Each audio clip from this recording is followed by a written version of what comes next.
हाँ हाँ हाँ हाँ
हेलो शॉर्ट बनाएंगे फिर अपना यहाँ सिगरेट बना के छोड़ शॉर्ट का है बनाइबा डायरेक्ट बनाबा शॉर्ट का लगे डायरेक्ट होती है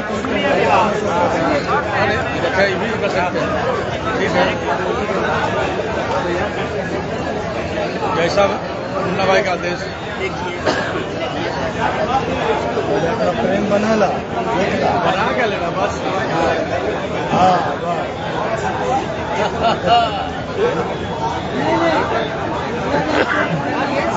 बोल रहे हैं डब्लू भाई लगा दिया इसको रिकॉर्ड ही कर सकते हैं जब ऐसी ध्यान रहे दिमाग फ्रेम पर रही छोड़ दिए ठीक है वो अपना काम स्पीकर के आगे स्पीकर जी आगे आगे आगे राजा साहब आगे राजा साहब आ गए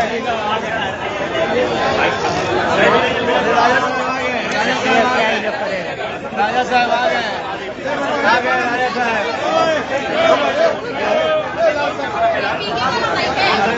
आ गए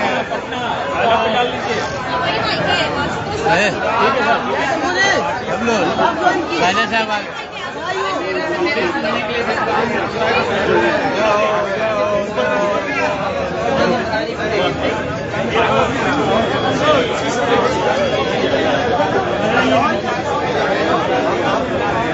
बैठ जाए तो मजा आ जाए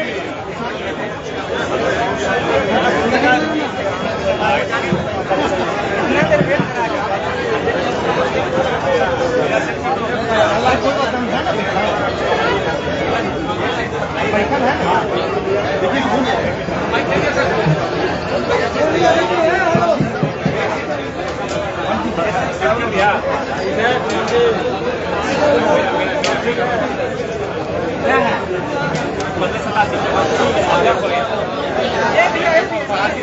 आज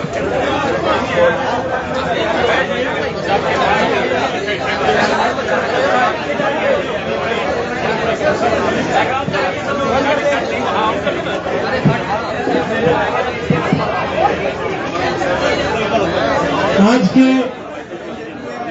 संवाददाता सम्मेलन में आप सभी लोगों का स्वागत है।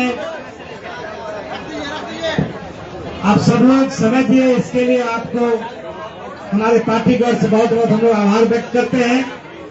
हमारे पार्टी के राष्ट्रीय अध्यक्ष श्री उदय सिंह जी उपस्थित हैं। हमारे पार्टी के प्रदेश अध्यक्ष श्री मनोज भारती जी उपस्थित हैं। हमारे पार्टी के एमएलसी श्री अफाक अहमद साहब हैं। हमारे पार्टी के अभियान समिति के संयोजक श्री सुधीर शर्मा जी हैं। हमारे पार्टी के संगठन महामंत्री श्री सुभाष कुशवाहा जी हैं। हमारे पार्टी के किसान संगठन के अध्यक्ष श्री रामलखन सिंह डांगी जी हैं। श्री पार्टी के महासचिव नंदकिशोर कुशवाहा जी हैं। श्री अबेदुल साहब हैं। श्री अशोक दुबे जी हैं। श्री विनीता मिश्रा जी हैं। पार्टी के सभी सीनियर लीडर हैं। हम आपको सीधे बताना चाहते हैं कि ये 5वां सीरीज आ रहा है। पूरे बिहार का नजर आज जनसुराज की ओर लगा हुआ है, क्योंकि सबसे ज्यादा बिहार के आम लोग भ्रष्टाचार से, अपराध से करा रहा है। अभी आपने देखा कि प्रशांत जी का इसके पहले जो 4 मंत्री पर और दूसरे लोगों पर खुलासा हुआ था, उसका फिर सबूत आपको दिया गया था, पेपर दिया गया था और नोटिस भी उसका जिस तरह से 100 करोड़ रुपया का नोटिस किया था, तो हम लोगों ने जवाब दिया है। आज आप देखे होंगे, अब कहता है कि भाई अब हम कानून में नहीं जाएंगे। इसका मतलब आप समझ सकते हैं। आज जो आपको जानकारी दी जा रही है वो बहुत महत्वपूर्ण है। आने वाले जो 50 दिन के बाद चुनाव होगा बिहार का, उसके लिए बहुत निर्णायक है। बिहार की जनता को अब तय कर लेना है। बिहार की जनता तो तय कर लिया है, लेकिन अब निर्णायक समय है, तय करना है कि हमारा नेतृत्व कैसा हो, साफ सुथरा हो या फिर वैसे ही दागी हो। जो लालू जी के राज में जो एक तरह से पूरा जंगल राज था, भ्रष्टाचार का पूरा बोलबाला था, और लालू जी के राज में जितने लोग थे, जो बड़े बड़े नाम थे, उनसे लोगों का रूह कांपता था। उसी राज के लोग भारतीय जनता पार्टी में और जनता दल यू में वैसे ही लोग आए हुए हैं, और फिर दूसरा जनता दल जंगल राज और भ्रष्टाचार का राज स्थापित करना चाहते हैं।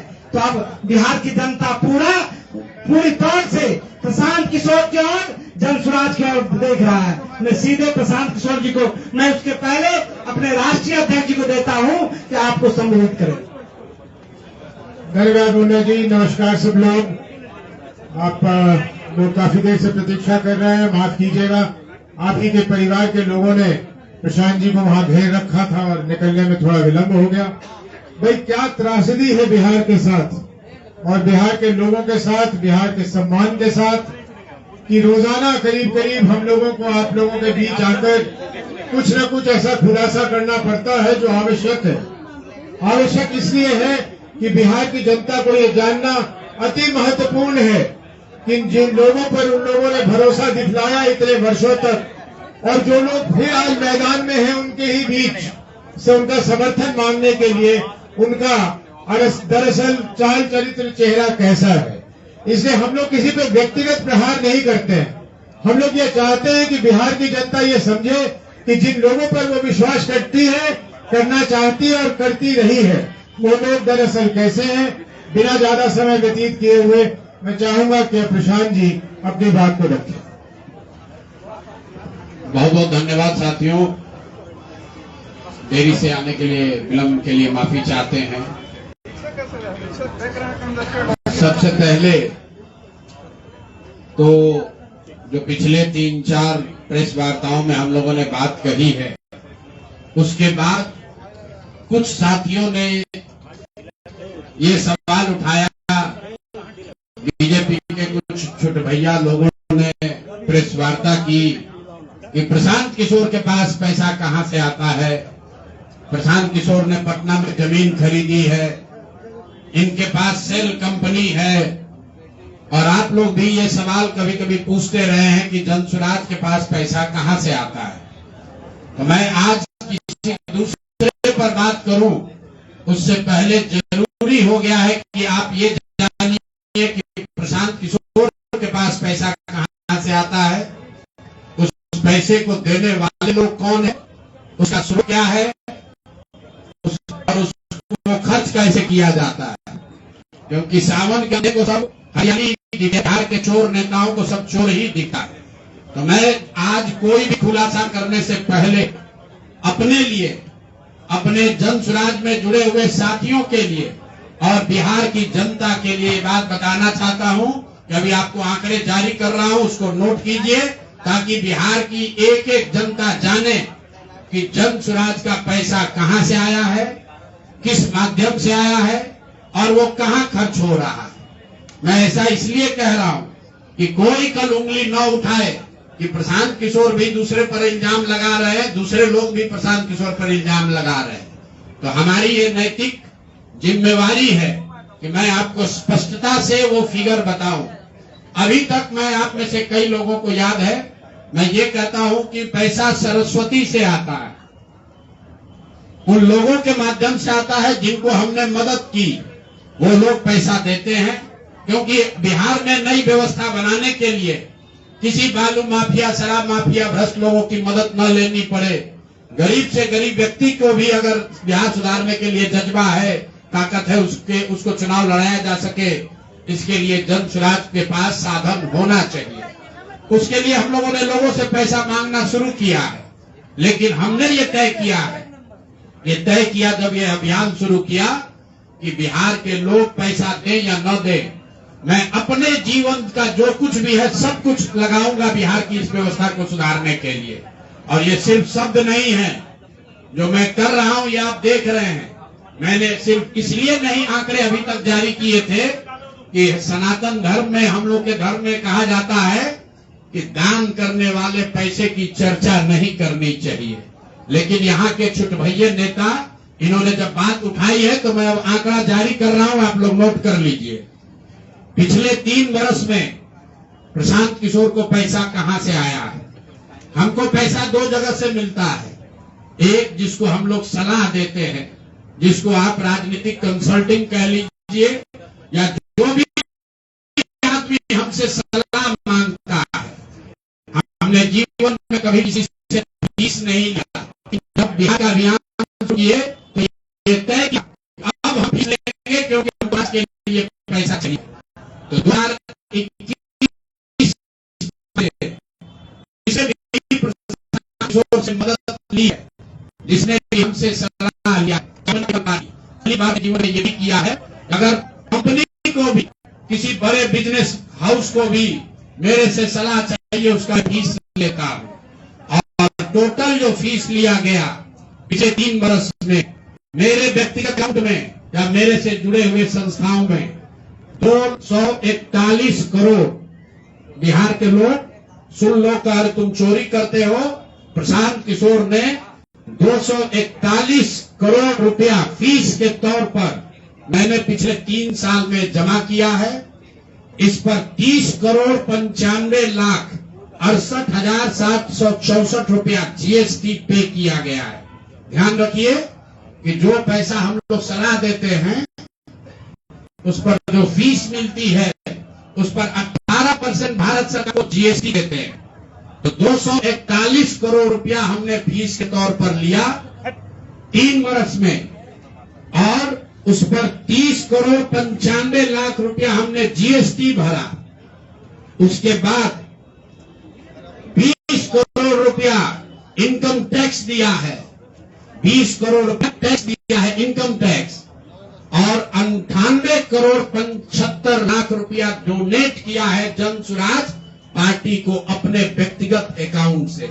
हमको कहता है पैसा कहां से लाते हैं, हम लोग चोर नहीं है। 98 करोड़ रुपया अपना व्यक्तिगत पैसा मैंने जो बच गया खर्च के बाद ये तय किया है कि जीवन जो भी पैसा कमाएंगे इस साल में, ये सब बिहार की व्यवस्था को सुधारने के लिए लगाएंगे। तो 241 करोड़ रुपया में, फिर से नोट कर लो भाई, आगे सवाल जो पूछ रहे हैं, 30,95,68,764 रुपया जीएसटी दिया, 198 करोड़ रुपया पार्टी को डोनेट किया, बाकी पैसा खर्च के बाद जो बचा उस पर 20 करोड़ रुपया इनकम टैक्स भरा है। ये प्रशांत किशोर की इंटीग्रिटी है। पैसा किसने दिया? जिसको हमने सलाह दिया है। जिसको सलाह दिया तो स्रोत भी बता रहे हैं पैसा क्यों मिला। जिसको सलाह देते हैं उससे पैसा लेते हैं। गांव गांव में कहा है, सैकड़ों करोड़ रुपया लेते हैं, लेकिन चोरी नहीं करते हैं, सरस्वती का खाते हैं। सलाह देते हैं, जो पैसा मिला चेक से मिला, उस पर 18% जीएसटी भरा, जो पैसा जन स्वराज की व्यवस्था को चलाने में खर्च हुआ, उस खर्च के बाद जो बच गया वो भी 98 करोड़ रुपया पार्टी को डोनेट कर दिया चेक से, 98 करोड़ 75 लाख रुपया। इनकम टैक्स भरा 30 करोड़ रुपया। और आगे से ये जो पत्रकार है, मेरा आपसे आग्रह है, हम मत कहिए, हम मंच पर जो कहते हैं वो करते हैं। हम नेता नहीं हैं, बिहार से पैसा मांगने नहीं आए हैं, अपना खून पसीना का कमाई का पैसा लगा रहे हैं। इसे बिहार गरीब से गरीब आदमी का सुधार के लिए करना चाहे, उसको पैसे की वजह से पीछे न हटना पड़े। और आपके सामने बिहार के लोगों को बता रहे हैं, अगले 10 बरस तक जब तक बिहार की व्यवस्था नहीं सुधरेगी, अपना शरीर बेच के भी पैसा लाना होगा तो भी पैसा लाएंगे, लेकिन बिहार में चोरी की राजनीति को खत्म करके ही दम लेंगे। ये आप ध्यान रखिए। और किसी भी अपने हमारे जो जन स्वराज के साथी हैं, उनको डरने की जरूरत नहीं है। 1-1 रुपया प्रशांत किशोर का अकाउंटेड है। केंद्र सरकार को जीएसटी भरा है, इनकम टैक्स भरा है। और जब आप इनकम टैक्स भरते हैं तो ये भी पूछा जाता है कि पैसा आया कहां से है। किसी ने कहा अभी एक प्रेस कॉन्फ्रेंस में, एक मैं खाली आपको उदाहरण देता हूं, नवयुगा कंस्ट्रक्शन के नाम पर किसी ने कहा पैसा दिया है। बिल्कुल दिया है, 11 करोड़ रुपया लिए है। 11 करोड़ रुपया 2 घंटा सलाह के लिए लिए। उनको एक प्रोडक्ट लॉन्च करना है, वो लॉन्च करने के लिए हमसे सलाह चाहिए, तो 11 करोड़ रुपया हमने कहा पार्टी को डोनेट करो, तब 2 घंटा का सलाह देंगे। है, ये सरस्वती की ताकत है। चोरी नहीं करते, हम से घूस नहीं लेते हैं, अपना जहां मेहनत करते हैं उसका फीस लेते हैं, और जो भी पैसा मिलता है अपना खर्च काट के जाता है वो पार्टी में डोनेट करते हैं। और हमने अपने साथियों से भी कहा है कि बिहार में जाकर लोगों से पैसा मांगने से पहले आप अपना जितना डोनेट कर सकते हैं वो कीजिए। और मैं लोगों को कहूं, उससे पहले हमने अपने आप पर यह जिम्मेवारी ली है कि जो भी 10 साल में पैसा कमाएंगे, ये सारा पैसा बिहार को बनाने सुधारने के लिए डोनेट करेंगे। और ये 98 करोड़ रुपया इस साल में डोनेट किया है मैंने। 98 करोड़ 50 लाख रुपया हमारे अकाउंट से सीधे जन को मैंने डोनेट किया है। जिसको देखना है देख लीजिए। और फिर से दावा कर रहे हैं, अगर इसमें कोई कमी गलती 1 पैसा का निकल जाए तो केंद्र सरकार जांच करा ले, ईडी सीबीआई इनकम टैक्स लगा ले, 1 पैसे का ऊपर नीचे होगा नहीं। और ये बात अब यहां से खत्म होनी चाहिए। मेरे लिए अपमान की बात है कि आप कहते हैं कि अशोक चौधरी भी चोरी किया है, प्रशांत किशोर भी चोरी किया है। तो इन लोगों के पंक्ति में खड़ा होने वाले लोग नहीं है। मरना पसंद है, लेकिन इन चोर नेताओं के साथ बराबरी पर खड़ा नहीं हो सकते हैं। हम लोग चोरी नहीं करते हैं। और अब मैं आपसे सवाल पूछ रहा हूं। अब आज जिस काम के लिए आप जुड़े हैं, पहला इल्जाम सीधा और सीधा वैभव विकास ट्रस्ट पर न्यास पर है। मुन्ना जी ने पेपर जारी किया है, न्यास से जो मुख्य अधिकारी हैं जियालाल जी, मैं आज भी समझता हूं आप बहुत ईमानदार व्यक्ति हैं। आप बताइए कि पिछले 1 साल में जब से अशोक चौधरी की बेटी की सगाई अनिता कुणाल के लड़के से हुई है, उसके बाद से 100 करोड़ से ज्यादा की संपत्ति पटना में न्यास के द्वारा खरीदी गई है।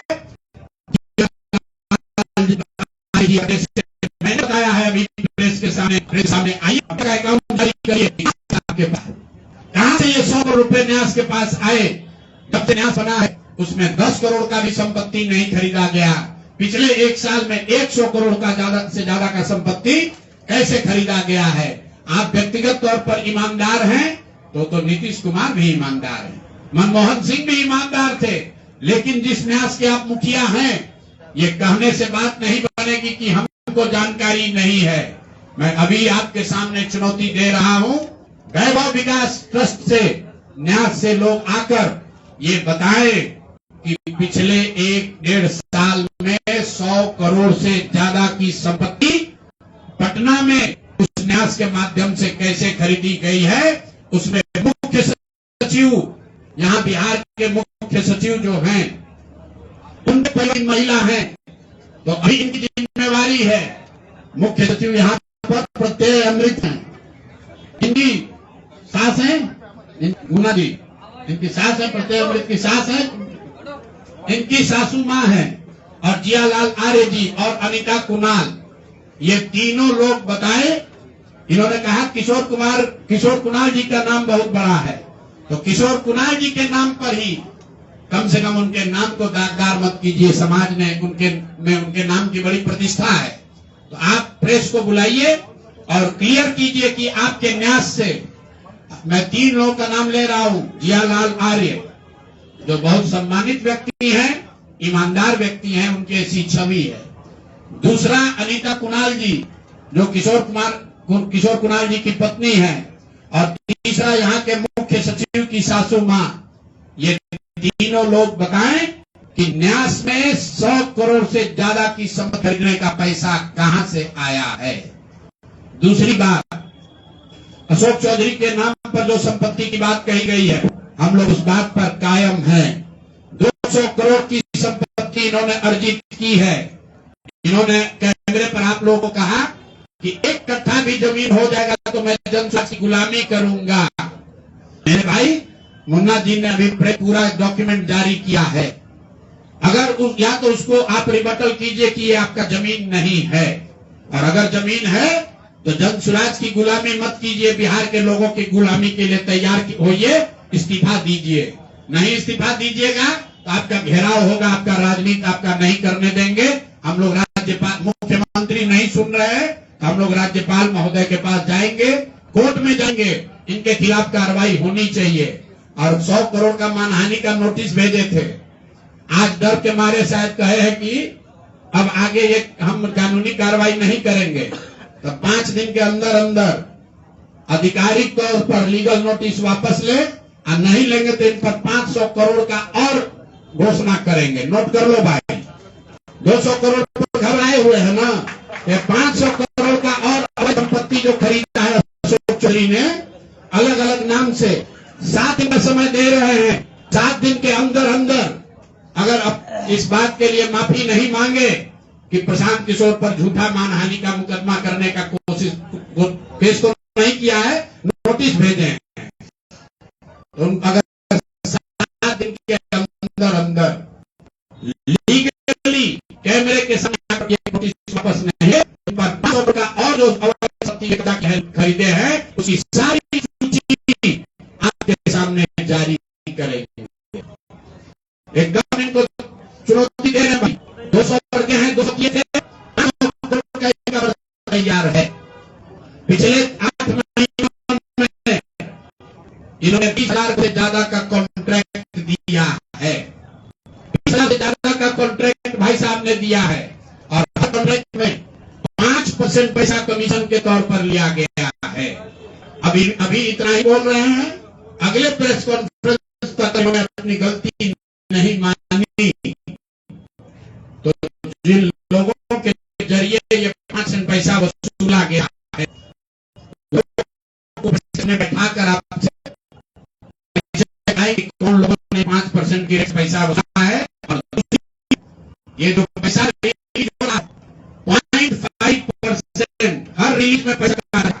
अभी जो 2 घटना सुनी होगी नोट चलाने की, इंजीनियर्स के घर पे जो नोट के गड्डी पकड़े गए, वही पैसा है। पैसा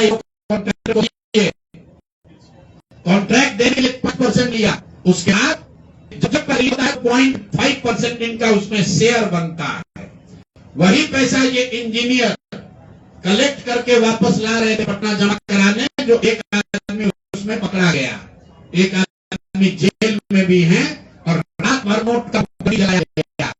अब अशोक चौधरी इस पर दें ये उनकी उसमें संलिप्त है कि नहीं है, नहीं है तो आपके सामने अगले प्रेस कॉन्फ्रेंस में उन लोगों को खड़ा करेंगे जो इनके बिहार में ये पैसा की वसूली कर रहे हैं और इनको उसका जवाब देना पड़ेगा।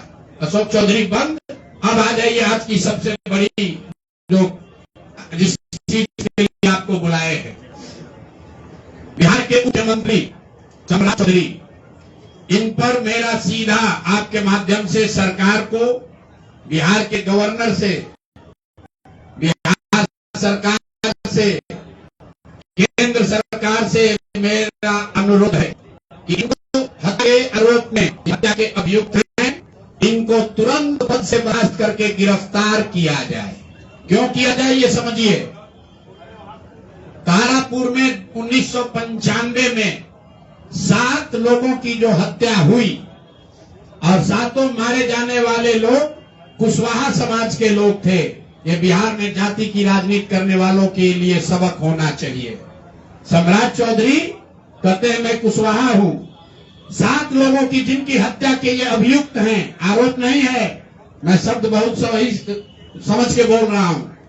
7 लोगों की हत्या के अभियुक्त राकेश कुमार उर्फ सम्राट कुमार मौर्य उर्फ Samrat Chaudhary, Tarapur case number 44/1995, note कर लीजिए। 44/1995 में 7 लोगों की हत्या हुई, उसमें ये अभियुक्त हुए और जो केस है चीफ जुडिशियल मजिस्ट्रेट को 24/4/1995 को इन लोगों ने डॉक्यूमेंट सबमिट किया।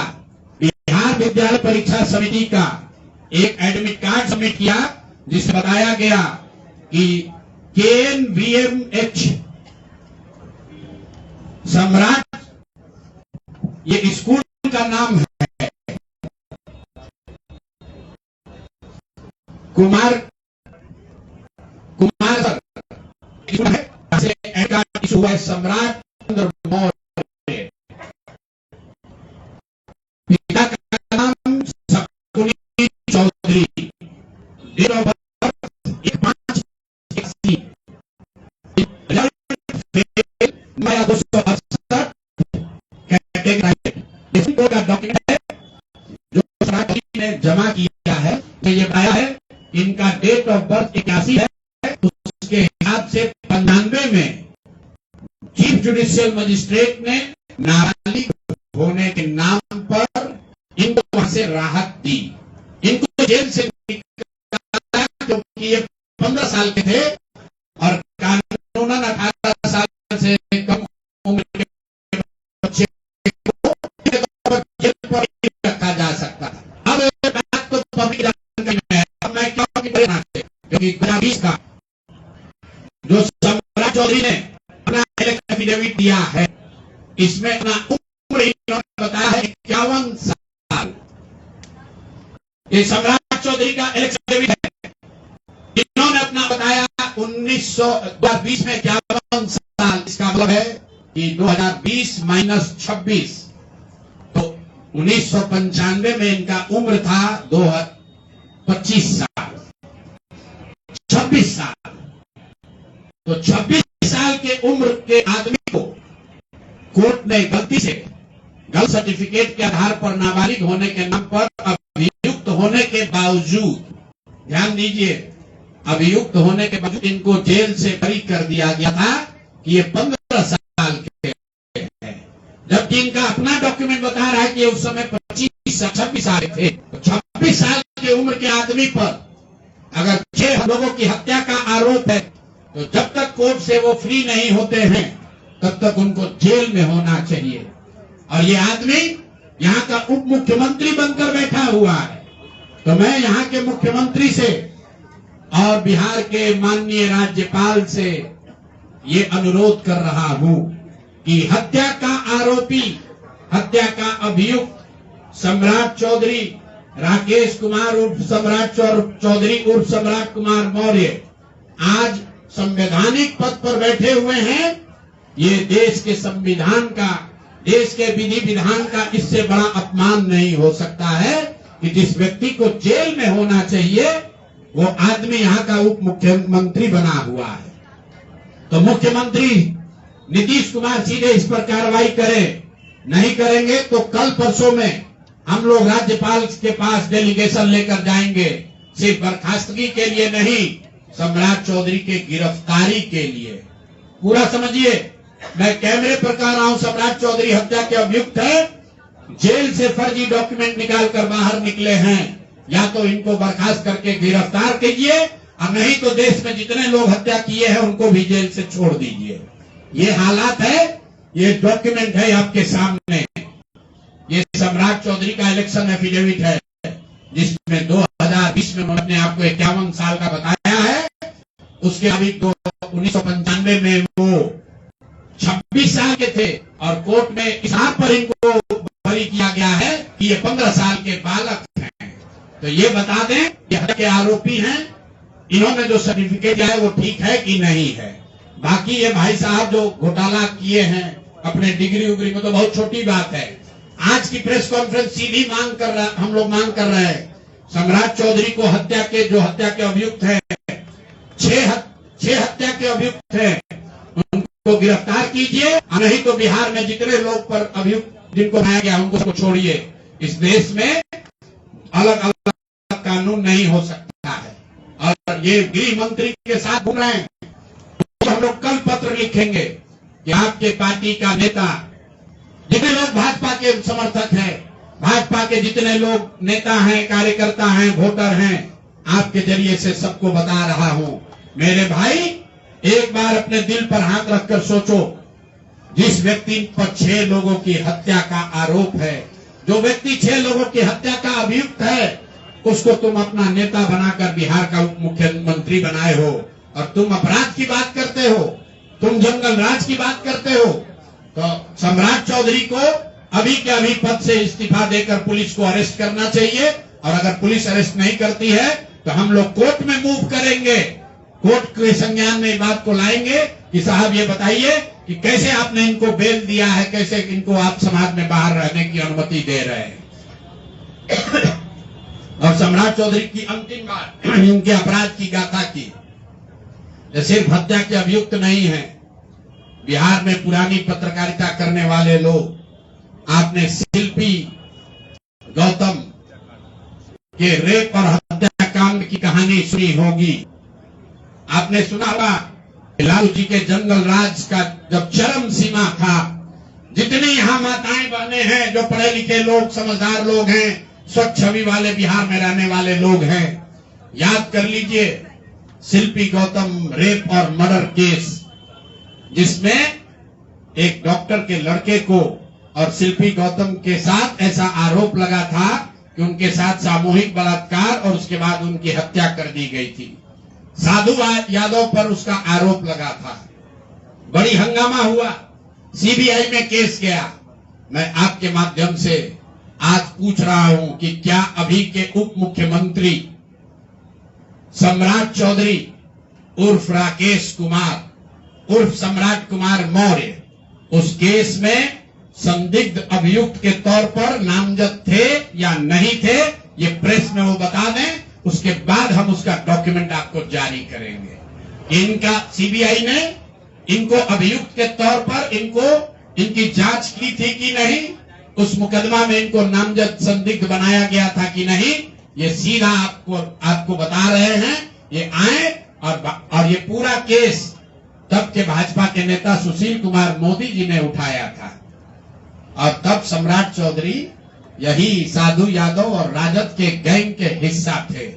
और अब वो बता दें, हम इतना ही बोल रहे हैं, अभी से भी गांधी जी ने कहा है गलती हो गई तो आकर माफी मांग लो, आकर बताइए कि उस केस में आप अभियुक्त के तौर पर आपको सीबीआई ने आपकी जांच की थी कि नहीं की थी, आपके सैंपल टेस्ट लिए गए थे कि नहीं लिए गए थे, आपके उस घटना में क्या संलिप्तता है नहीं है, ये बताइए। उस केस में आपको बता देते हैं, लालू जी का प्रभाव था, साधु यादव को बचाने के लिए केस को बंद कर दिया गया, लेकिन वो केस खत्म नहीं हुआ। पटना के एक एक आदमी को याद है वो घटना। तो अब राकेश कुमार बताएं, आज के सम्राट चौधरी बताएं कि उस केस में इनकी भूमिका क्या थी, उसमें ये नामजद थे कि नहीं थे, और थे तो इन्होंने इसको डिस्क्लोज क्यों नहीं किया। अब आज का घोषणा खत्म। मैंने अपनी बात बताई कि हमारे पास पैसा कहां से आया है, कितना किसने दिया, कितना टैक्स भरा, और जो पैसा बचा उसका मैंने क्या किया। दूसरी बात मैंने अशोक चौधरी को बताया। अशोक चौधरी से पहले पाक साहब बनने वाले वैभव विकास न्यास पर सीधे सवाल है कि जनता देख रही है, ईमानदार अगर आप हैं तो सामने आइए और जवाब दीजिए कि 100 करोड़ रुपए की संपत्ति आपने पिछले 1-1.5 साल में पटना में कैसे खरीदी है, और अशोक चौधरी ने आपको पैसा दिया है या नहीं दिया है, किसी दूसरे ने दिया है कि नहीं। तीसरी बात मैंने कही कि अशोक चौधरी पर 200 करोड़ का हमने बताया है, 200 करोड़ का बेनामी संपत्ति खरीदने का आरोप लगाया है। आज अशोक चौधरी ने शायद ये कहा है कि अब वो कानूनी दाव पेच छोड़कर राजनीतिक लड़ाई लड़ेंगे। इससे बात नहीं बनेगी। कानून का मदद लेकर जनता के आंख में धूल झोंकने का जो कोशिश किए हो अशोक चौधरी, या तो मानहानि का नोटिस आधिकारिक तौर पर वापस लीजिए, नहीं तो 7 दिन के अंदर आप पर 500 करोड़ की जो और बेनामी संपत्ति का कागज मेरे पास है, उसको भी बिहार की जनता के सामने जारी करेंगे। और चौथी बात जो मैंने बताई, अभी के उप मुख्यमंत्री सम्राट चौधरी, जिन पर 6 लोगों की हत्या के जो अभियुक्त हैं, और कोर्ट ने जिनको राहत नहीं दी, बरी नहीं किया, सिर्फ नाबालिग होने के गलत सर्टिफिकेट की वजह से कोर्ट ने इनको छोड़ा है। अशोक चौधरी ने खुद मान लिया है अपने इलेक्शन एफिडेविट में कि 1995 में उनकी उम्र 26 साल थी। तो अब अशोक चौधरी को तुरंत पद से बर्खास्त करके उनको गिरफ्तार किया जाना चाहिए। सम्राट चौधरी, सॉरी, ये दोनों चौधरी में कंफ्यूज कर गए। सम्राट चौधरी उप मुख्यमंत्री को जो हत्या के अभियुक्त हैं, इनको पद से सिर्फ इस्तीफा नहीं देना है। इनको पुलिस अगर गिरफ्तार नहीं करती है तो जनसुराज कोर्ट में मूव करेगा। कल हम लोग गवर्नर से टाइम लेंगे। और अंतिम बात जो मैंने कहा कि अगर इससे भी बात नहीं बनती है, इनका आपराधिक चरित्र खुलकर नहीं आपको दिखता है, तो शिल्पी गौतम हत्याकांड में अपनी भूमिका पर आकर प्रेस में बता दें कि ये उसमें एक संदिग्ध अभियुक्त के तौर पर सीबीआई ने इनकी जांच करी थी कि नहीं करी थी। अगर ये कहते हैं नहीं की थी तो हम आपको डॉक्यूमेंट जारी करेंगे, सीबीआई के डॉक्यूमेंट, कि इनकी स्थिति उसमें क्या थी। अब मेरा बात खत्म हुआ, अब आपको जो सवाल करना है वो कर लीजिए। आरजेडी कांग्रेस की चुप्पी ये कहती है कि चोर चोर मौसेरे भाई, ये हमाम में सब नंगे हैं। दिलीप जायसवाल ने मेडिकल कॉलेज का कब्जा आरजेडी के तब के सीमांचल के बड़े बाहुबली नेता की मदद से किया, और अपने लूट के उस खजाने से आरजेडी के खजाने में भी दान पत्र में भरा। तभी तो रबड़ी देवी खड़े होकर कहती है कि दिलीप जायसवाल जी तो हमारे मुंह बोले भाई हैं। तो जितने लोग राजद को, लालटेन को वोट देते हैं, देख लो भाई, एक और कहते हैं कि हम भाजपा से लड़ रहे हैं, और एक और भाजपा के नेताओं के साथ मिलकर सिखों का कॉलेज कब्जा किया है, उससे पैसा तहसील रहा है, उसके कॉलेज से अपने बच्चों का गलत मेडिकल का डिग्री दिलवा रहा है। कांग्रेस का कोई महत्व नहीं है। कांग्रेस पर इतना भ्रष्टाचार का आरोप है कि भ्रष्टाचार का नाम सुन के डर के भागता है। सोचता है कि भ्रष्टाचार तो कुछ बोलेंगे तो लोग पूछ लेगा कि तुम भी तो नेशनल हेराल्ड में घोटाला किए हो, तुम भी तो 2 लाख करोड़ का घोटाला किए थे। अगर कांग्रेस वाले बिहार में 70,000 करोड़ के सीएजी का बात करेंगे तो सामने वाला भाजपा वाला कहेगा कि 2 लाख करोड़ आप पर भी तो चोरी का इल्जाम था। लेकिन जनसुराज और प्रशांत किशोर पर चोरी का इल्जाम नहीं लगा सकते हैं। और आगे कोई कंफ्यूजन न करे, इसीलिए आगे कोई बात कहने से पहले हमने अपना अकाउंट जारी कर दिया 241 करोड़ के इनकम का, उस इनकम पर भरे हुए जीएसटी का, उस पर दिए इनकम टैक्स का, और उसके बाद जो 98 साढ़े 98 करोड़ डोनेट किया पार्टी को, उसका। अगर कोई गलती हो तो फांसी पर चढ़ा देना, लेकिन अपने बराबरी में खड़ा मत करो। तुम चोर हो, तुम बिहार को लूटने का षड्यंत्र कर रहे हो। तुम्हारे जीवन का उद्देश्य बिहार को लूटना है, मेरे जीवन का उद्देश्य बिहार को बनाना है। दोनों में फर्क है। कल तेजस्वी यादव ने प्रेस कॉन्फ्रेंस में कहा है कि हम भी सूची बना रहे हैं, भ्रष्ट नेताओं का जो है पोल खोलेंगे। तेजस्वी यादव अगर सूची बनाएंगे तो सबसे पहले तो अपने दोनों मामा का नाम लिखना पड़ेगा, साधु यादव, सुभाष यादव। उसके बाद अपने माता पिताजी का नाम लिखना पड़ेगा। चारा चोरी के मामले में, लैंड फॉर जॉब में जाने कितने लोगों का जमीन लिखवा लिए उसके मामले में। उसके बाद तेजस्वी यादव को अपने उन जिला के राजद के बाहुबली नेताओं का नाम लिखना पड़ेगा जिन्होंने अपराध, अपहरण, जमीन रंगाई, हत्या के आधार पर अपना साम्राज्य खड़ा किया है। तो पहले इनका नाम जारी करेंगे। वर्तमान सरकार की बात कर रहे हैं। ये सब सरकारी में तो है। अभी तेजस्वी यादव भी तो सरकार में थे 2 साल से पहले। सरकार और विपक्ष दोनों पर कानून, वो पैसा नहीं देते हैं। उनका विधायक पैसा नहीं लेता है, सैलरी नहीं देता है, उनके विधायक को घर नहीं मिला है। तेजस्वी यादव को जेल प्लस सिक्योरिटी मिली, उसका पैसा कौन भर रहा है? बिहार की जनता भर रही है। तेजस्वी यादव जिस घर में रहते हैं उसका किराया कौन देता है? बिहार की जनता देती है। राजद का, कांग्रेस का जो विधायक है उसका महीना का पैसा कौन देता है? बिहार की जनता देती है। बिहार की जनता से भत्ता ले रहे हो, सैलरी ले रहे हो, तो तुम चोरी करोगे तो तू उसका जारी नहीं होगा। हम क्यों नहीं बोल रहे हैं राजद पर? क्योंकि ये तो जाने हुए चोर हैं। पूरा बिहार जानता है ये चोर है। इस चोर को चोर कहने का क्या फायदा है? जो चोर है उसको बिहार की जनता ने सिर्फ जाना नहीं, सत्ता से उखाड़ कर फेंक दिया। 2005 के बाद सत्ता के इर्द गिर्द भी आने नहीं दिया। ये बिहार की जनता की समझदारी है। लेकिन उनको चोर बताकर जो लोग सत्ता में आए, जिन पर जनता ने भरोसा किया, वो कितने बड़े अपराधी हैं। उन पर भी हत्या, अपहरण, लूट का वही संगीन अपराध का इल्जाम है जो राजद के नेताओं पर था। इसीलिए तो प्रशांत किशोर और जनसुराज की जरूरत है। ये हमाम में सब नंगे हैं और बिहार की जनता देख रही है, पीछे हटने वाले नहीं है। चाहे कुछ भी परिणाम हो जाए, इनको जीना इनका हराम कर देंगे। जनता इनको, इनके नेता, इनके पार्टी इनको बर्खास्त करेगी। अगर वो नहीं करेंगे तो जनता इनको बर्खास्त करेगी। अगर वो भी नहीं करेगा तो कोर्ट में जाएंगे। इनको लड़ाते लड़ाते जब तक इंसाफ नहीं होगा छोड़ेंगे नहीं। बीजेपी के नेता एक वीडियो दिखा रहे हैं जिसमें वो कह रहे हैं कि प्रशांत, बीजेपी के नेता एक वीडियो दिखा रहे हैं जिसमें वो कह रहे हैं कि प्रशांत किशोर का जो बयान है उसमें कह रहे हैं कि अगर पार्टी के लिए पैसा आता है, पार्टी के लिए जो पैसा आता है उसके लिए ना तो हम मॉल खरीदेंगे ना तो जमीन खरीदेंगे। लेकिन बीपीएससी अभ्यर्थी जिस समय प्रोटेस्ट कर रहे थे उस समय प्रशांत किशोर पुणे तो भैया तुमको बताए, अभी सुने नहीं यार, प्रशांत किशोर की इनकम 241 करोड़ है, डिक्लेयर्ड इनकम, जिस पर टैक्स भरते हैं 3 साल में। कितना? 241 करोड़। इतना पैसा हमारी अपनी आमदनी है, जिस पर जीएसटी भरा, जिस पर इनकम टैक्स भरा, और खर्च के बाद जो पैसा बच गया उसको बिहार के समाज के लिए दान में दे दिया। 98 करोड़ 50 लाख रुपया जाकर देख। और ये हम नहीं कह रहे हैं, भारत सरकार के इनकम टैक्स में ये फाइल है, जाकर चेक कर लीजिएगा और आपको भी दे देंगे, आप भी देख लीजिएगा। बहुत ज्यादा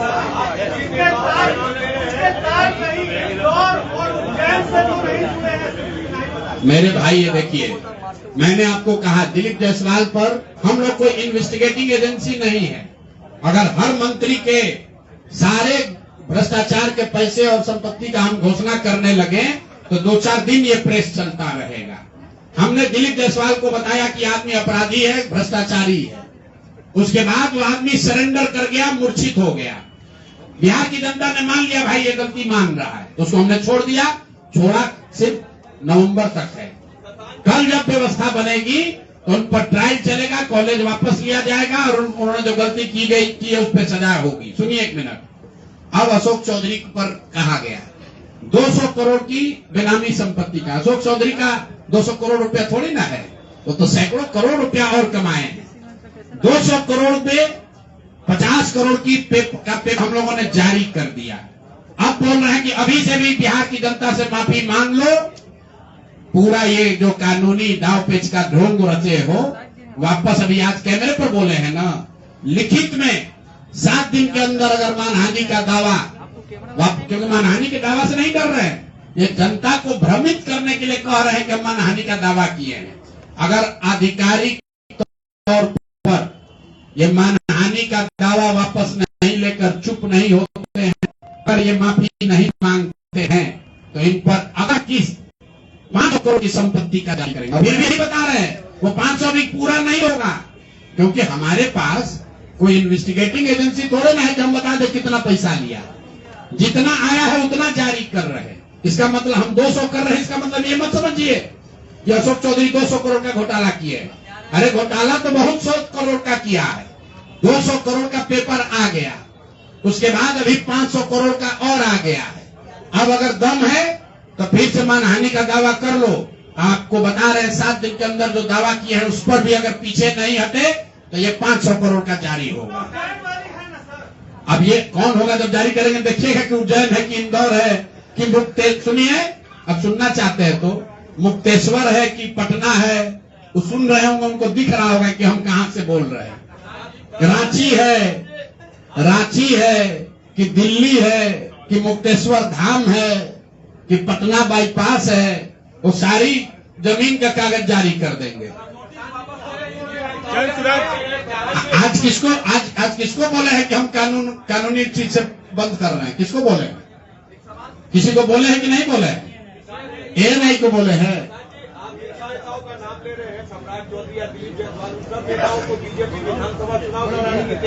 लड़ाई तो दिख जाएगा कि बीजेपी का यही चरित्र है। और जनता अगर उनको चुनकर ला देगी तो जनता इस बात के लिए तैयार रहे कि अगर आप समाज में हत्यारों को, लुटेरों को वोट देकर जिताओगे तो आप अपने दुर्दशा के लिए खुद ही जिम्मेवार होंगे। हमारा काम है आपको बताना, आपको सीखना है सीखो। आप ये भी कह सकते हैं कि कल सम्राट चौधरी जीत कर आ जाएंगे, क्या होगा?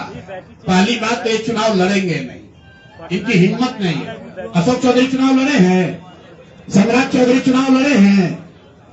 भाई ये चुनाव लड़ने वाले लोग नहीं है, ये सब नॉमिनेशन से आते हैं। भाजपा में, जदयू में जो लोग चुनाव लड़ना है वो थर थर कांप रहा है। वो कह रहा है भैया जल्दी सबको हटाओ, नहीं तो ये तो मरेगा ही, हम लोग को भी मार देगा। बिहार की जनता मालिक है। एक मिनट रुकिए, बिहार की एक मिनट पूरा कर लें, रुकिए 1 मिनट। बिहार की जनता मालिक है। जिसको कोई बर्खास्त नहीं करेगा उसको बिहार की जनता बर्खास्त करेगी, मेरा ये विश्वास है। अगर नहीं किए तो फिर यही लोग आप पर राज करेंगे, आपके बच्चों पर राज करेंगे। ये ना जाति देखेंगे ना धर्म देखेंगे, इनका एक ही जात है, एक ही धर्म है, एक ही ईमान है, वो है पैसा, लूट, अपराध। और नीतीश कुमार कहते हैं हम 3C से समझौता नहीं करेंगे। तो आपका उप मुख्यमंत्री क्राइम का बादशाह है, हत्या का अभियुक्त है। आपका सहायता मंत्री अशोक चौधरी करप्शन का सिरमौर है, सरगना है। और भाजपा के साथ तो आप हैं ही, तो आपका तीनों C में कोई C नहीं बचा। नीतीश जी अभी से भी जगिए, इन लोगों को बर्खास्त कीजिए, नहीं तो आने वाला इतिहास कभी आपको माफ नहीं करेगा। जन सुराज सड़क पर उतरेगी भ्रष्टाचार के खिलाफ। उतरे हुए है भाई, जन सुराज उतरा हुआ। अब कैसे सड़क पर उतरा जाता है? 3 बरस से अपना परिवार शुदा छोड़कर सड़क पर ही रहते हैं, सड़क पर ही चलते हैं, सड़क पर ही जीवन बिता रहे हैं।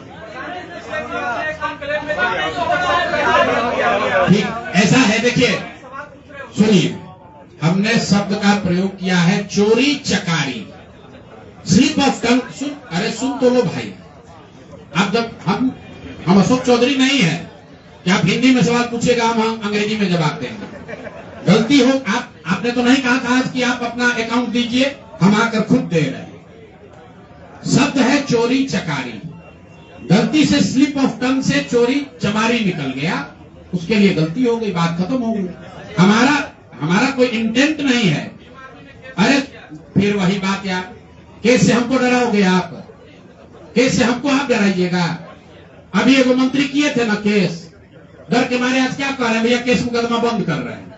केस हमको कोई नेता कहा था ना, प्रशांत किशोर को जेल भिजवाए बगैर मानेंगे नहीं, तेल चोर जेल भिजवा दिए हमको। हम तो यही में खड़ा हैं, उनके गृह मंत्री भी आए थे, उनसे कह के हमको जेल भिजवा देते है दम। अरे ये प्रशांत किशोर की ताकत नहीं है। कुछ लोग कह रहा है प्रशांत किशोर इतना ताकतवर आदमी ही बोल रहा है ना, ये ईमानदारी की ताकत है, ये शुद्धता की ताकत है।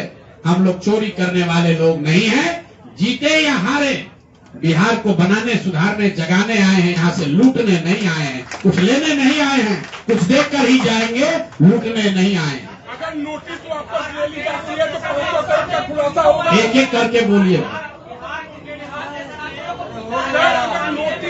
आसाम में बिहार के बच्चों को पीटा नहीं जा रहा है, उनसे अभद्रता, एक जो साथी हैं उनके साथ अभद्रता हो रही है। ये पहली बार नहीं हुआ है, असम में खाली नहीं हुआ है, तेलंगाना में हुआ, आंध्र में हुआ, महाराष्ट्र में हुआ, तमिलनाडु में हुआ। लेकिन असम में आज किसकी सरकार? भाजपा की सरकार है। कौन वहां मुख्यमंत्री है? हेमंत बिश्व शर्मा है। और बिहार के लोगों को गाली दे रहा है, कोई भाजपा का नेता एक शब्द नहीं बोलेगा, डर के मारे। किसी का हिम्मत नहीं है कि हेमंत बिश्व शर्मा को बोले कि जो उसने ये काम किया है उसको अरेस्ट करो। तो मेरे भाई, चाहे राहुल गांधी हो, तेलंगाना का मुख्यमंत्री रेवंत रेड्डी ने कहा कि बिहार के लोगों का डीएनए, बिहार के लोगों उसके डीएनए से खराब है। और उसी रेवंत रेड्डी को राहुल गांधी और तेजस्वी यादव यहाँ गांव गांव घुमा रहे हैं। वो घुमा रहे, ये गलती नहीं है, ये आपकी हमारी बिहार के लोगों की गलती है कि हम लोग उसको बिहार में घूमने दे रहे हैं। जो हम लोग के माँ बाप को, हम लोग के पुरखों को, हम लोग के डीएनए को गाली देता है, वो बिहार में आकर घूमता है और हम लोग उसको बर्दाश्त करते हैं।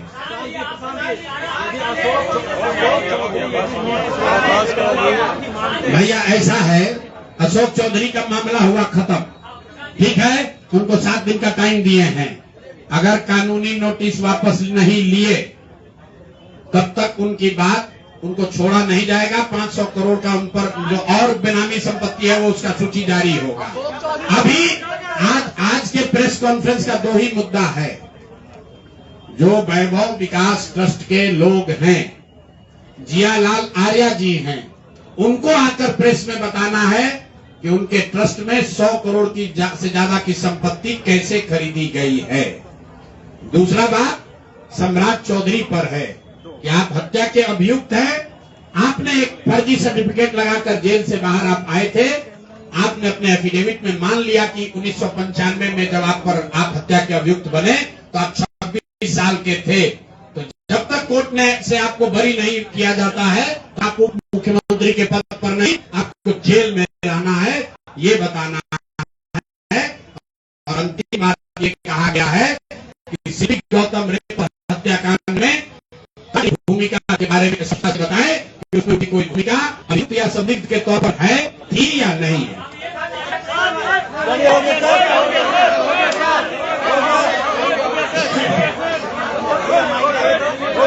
हो गया भाई।